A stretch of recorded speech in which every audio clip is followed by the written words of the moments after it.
Rev up your engines!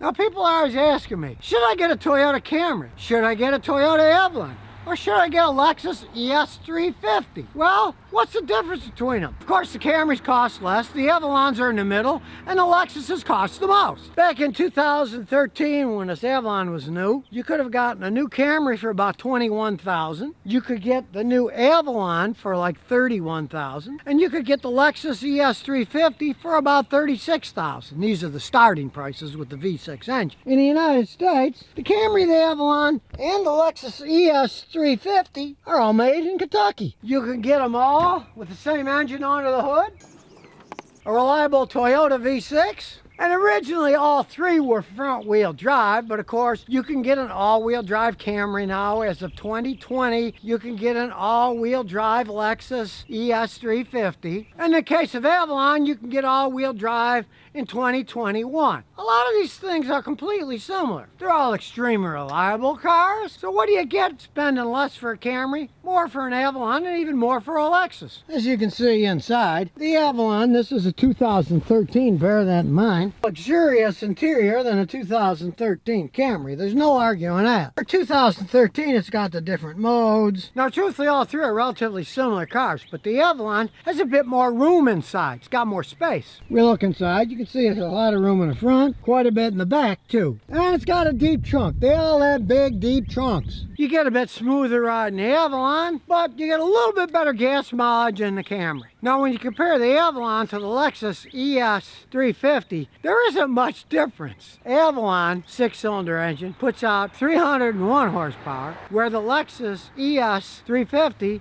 in 2020 puts out 302 horsepower. So you get one extra horsepower for about $5,000 extra price. But they both get the same exact fuel economy. I mean, what's the difference? 301 horsepower, 302 horsepower. Take a 2020 Avalon. It goes 0 to 60 in 6 seconds, and the Lexus that has one more horsepower does it in 6.5. It's a little heavier car. It's actually slower. Now, I've driven and worked on both the Avalons, of course, and the Lexus ES350. I do have to say, the Lexus does ride a little bit better. They're very similar vehicles, but it does ride a little bit better. If you don't mind spending the extra $5,000 for a little more upgraded interior, a little bit fancier, and you just have to have that Lexus nameplate on it, go ahead and get the Lexus. But if you want luxury and not spending the $5,000, the Avalon's fine. Of course, I'm a cheapskate. If I was going to buy one, I only buy them used anyways. I buy the Camry because I go for the best price I could possibly get, unless I could find another beautiful used Lexus like my wife's ES300 that I paid $3,000 for when it had 65,000 miles on it. I'm not going to run away from that, but now my wife's spoiled and she says, if it ever wears out, I want another Lexus. So if you want to stay married like I have for the last 43 years, I guess I'd have to get another Lexus. Although, this thing is a long way from going to the junkyard.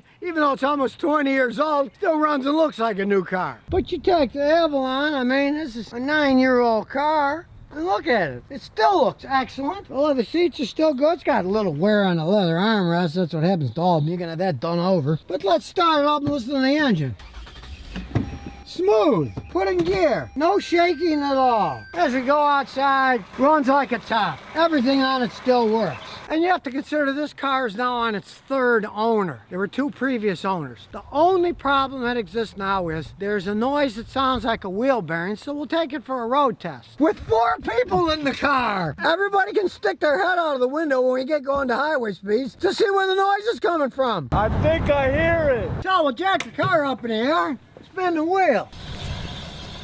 I can hear the wheel bearing grating a little. Now, it doesn't have any particular play in it. It's not dangerous, but if you want to replace this with the factory bearing, you got to replace the whole hub assembly, and the whole job is a $600 job. Personally, I'd let it go. Like I say, there's no play here. The tire's not wearing oddly. I'm assuming that one of the previous 2 owners probably hit a curb here at some point in time, and over the years, it's worn this rear wheel bearing, so you got to replace the hub if you don't like the noise. But it has no play, like I said. The tires aren't wearing out. Now I'll plug the old scan tool in and see what kind of shape it's in. We'll do the whole vehicle diagnosis, network scan. As we can see, this Avalon has 82,608 miles on it. Does the battery's weak, and there's no other problems. All of my 29 modules passed. Typical for a Toyota product. They very rarely have problems. Then I'll look at live data. Now this particular one is running lean. Long-term fuel trim, it's adding 9%. Short-term, it's adding 7.8 and 5. So it probably needs a fuel injection system cleaned. Now this particular vehicle is driven by an older lady. Doesn't drive all that fast. You can do the old Italian tune-up too. Let's say you gotta go someplace that's 100 miles. Go whatever the speed limit. If the speed limit's 75, go 75. That'll help clean the carbon out of the engine. It's running lean, it's adding fuel. And on these, they need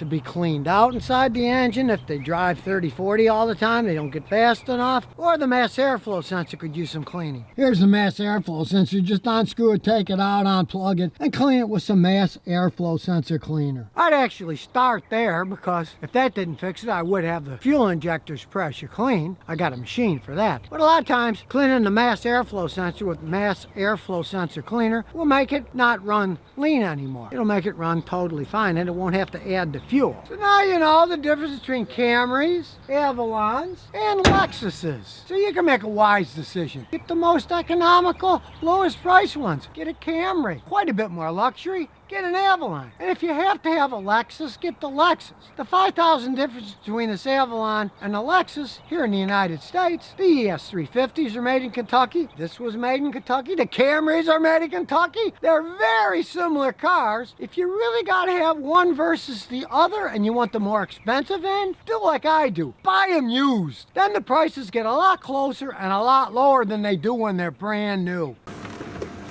And here's some bonus questions and answers. Paradise says, I got a Toyota Viz 1000cc 2012. I poured 5W30 liquid moly oil in it, and it used half a liter of oil in 915 kilometers. So that's like 480 miles, something like that. What should I do? Should I switch the oil? Those engines often, those little tiny ones, will burn a little bit of oil as they age. Now it's a 2012, so it's 9 years old. But it's a modern type engine. Do not put a heavier oil in it. Use the same weight that it says on the oil cap. And if it uses it, big deal, because if you put a heavier oil in, it will probably burn a little bit less oil. But it won't lubricate the engine correctly, and you can end up wearing the cams out faster. Better to add a little bit of oil as it burns out than to wear the engine internally, because you have the wrong type of oil. Now, back in the day, if you had a big old 350 Chevy or a big V8 Ford pushrod engine and it burned oil, you could put a heavier oil like a 2040 or 2050 Castrol, and it didn't hurt anything because they were old-fashioned pushrod engines. They weren't double overhead cam or quad overhead cams with 4 valves per cylinder and variable valve timing. But your Toyota engine is. Stick to the same weight it was designed for. Don't go heavier on that. Billy G says, Scotty, what do you think of these cylinder deactivation systems? I read that they have problems. Well, you read correctly. Now, if you're going to keep a cylinder deactivation car as long as possible, you're like me, you want to get 200,000, 300,000, 400,000 miles out of it, I would advise having the cylinder deactivation system deactivated so it doesn't operate anymore. Because here's the problem. The cylinder deactivation system always deactivates the same designated cylinders when it's working. Let's take a GM 5.3 V8. It cuts 4 cylinders off when it has light loads, but it's always the same 4 cylinders. And it turns out the cylinders that are deactivated no longer get enough lubrication to make them run optimally. So those cylinders get more wear from lack of lubrication. Now people have found their premature failure of the lifters, the camshafts, bearings because of this. I don't know what kind of engineers these idiots have going out there, but you think they would have tested them for millions of miles like Toyota does. But no, they just sent them out there. And then they thought, I wonder what's happening. And then they took them apart and found out that they were wearing. They found out it was because of lack of lubrication. So that's bad engineering and bad testing if you ask me. But if you do own one of those, you want to keep it forever, my advice, have the cylinder deactivation system deactivated and run it normal. You want power, get a V8. You want gas mileage, get a 4-cylinder. Don't think you can turn a V8 into a 4 and not have problems down the line. It's a very stupid idea in the first place. It's been out in various different states for decades. GM had a more mechanical couple won decades and it was a piece of crap. Now it's more electronic. But either way, they got problems. Subaru 2011 says, Scott, I love your content. I got a 2011 Subaru Forester 4-cylinder, 166,000 miles. I want to drive it till the wheels fall off. The water pump is original, but no leak. Should I change it now or wait for signs of failing? Well, they're pretty well made water pumps. As long as it's not leaking, just keep driving. I've seen someone with $250,000, they still got the original water pump. And realize the original water pump is better than most of the aftermarket ones. I've had people replace the original one that had 150,000, and then they put on an aftermarket one that only lasted 60 or 70,000 and then broke. So if I were you, I'd pretty much leave it alone. If it ain't broke, don't fix it.